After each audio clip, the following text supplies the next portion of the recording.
ആഹ് മനുഷ്യർ വളരെ ദുർബലം. നശിപ്പിക്കുക വളരെ എളുപ്പമാണ്. ഞാൻ കൊമ്പുകളും തീയുമായി വരുന്നില്ല. ആദ്യം അല്ല, ഇല്ല, ഞാൻ മന്ത്രിക്കുന്നു. ആഗ്രഹത്തോടെ, സംശയത്തോടെ. നിങ്ങളുടെ ഉറപ്പിന്റെ വിള്ളലുകളിലൂടെ ഞാൻ വഴുതി വീഴുന്നു. ഭയത്തിന്റെയും അഭിമാനത്തിന്റെയും വിത്തുകൾ വിതയ്ക്കുന്നു. നിങ്ങൾ എല്ലാ വിട്ടുവീഴ്ചകളോടും, എല്ലാ പകയോടും, നല്ല ഉദ്ദേശ്യത്തോടെ നിങ്ങൾ ധരിക്കുന്ന എല്ലാ നുണകളോടും കൂടി എന്നെ ക്ഷണിക്കുന്നു. നിങ്ങളുടെ വാതിലുകൾ തകർക്കേണ്ട ആവശ്യമില്ല. നിങ്ങൾ എനിക്ക് താക്കോലുകൾ തരുന്നതുവരെ ഞാൻ കാത്തിരിക്കുന്നു. ഞാൻ മോഷ്ടിക്കാൻ വരുന്നു. ആദ്യം നിങ്ങളുടെ സമാധാനം, നിങ്ങളുടെ വിശ്രമം, നിങ്ങളുടെ സന്തോഷം. നിങ്ങൾ പോരാ, മറ്റുള്ളവർക്ക് കൂടുതൽ ഉണ്ടെന്നും നിങ്ങൾ പിന്തുടരുകയും വേണം. ഒരിക്കലും തൃപ്തനല്ലെന്നും ഞാൻ മന്ത്രിക്കുന്നു. അങ്ങനെ വിജയത്തിന്റെ മിഥ്യാധാരണയ്ക്കായി, ക്ഷണികമായ കരഘോഷത്തിനായി നിങ്ങൾ നിങ്ങളുടെ ആത്മാവിനെ വിൽക്കുന്നു.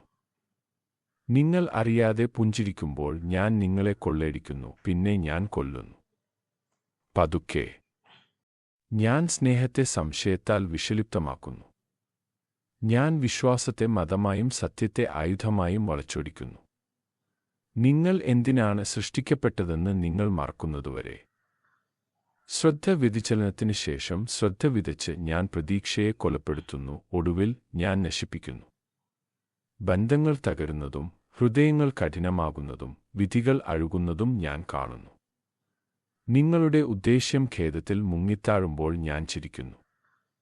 എനിക്ക് ഒരു വിരൽ പോലും ഉയർത്തേണ്ടതില്ല. ഞാൻ തീ കൊളുത്തിക്കഴിഞ്ഞാൽ നിങ്ങൾ സ്വയം നശിപ്പിക്കുന്നു. അതെ, ഞാൻ മോഷ്ടിക്കാനും കൊല്ലാനും നശിപ്പിക്കാനും വരുന്നു. അതിന്റെ ഭംഗി എന്താണ്?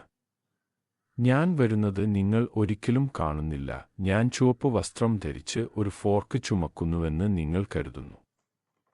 പക്ഷേ ഞാൻ നിങ്ങളുടെ അഭിലാഷത്തിന്റെ മുഖം ധരിക്കുന്നു. ഞാൻ നിഴലുകളില്ല, ഞാൻ നിഴലാണ്. ഞാൻ ഒരിക്കലും ഒറ്റയ്ക്ക് വരുന്നില്ല. കഴിയുമെങ്കിൽ ഞാൻ എല്ലാ മനുഷ്യരെയും നരകത്തിലേക്ക് വലിച്ചിഴയ്ക്കും.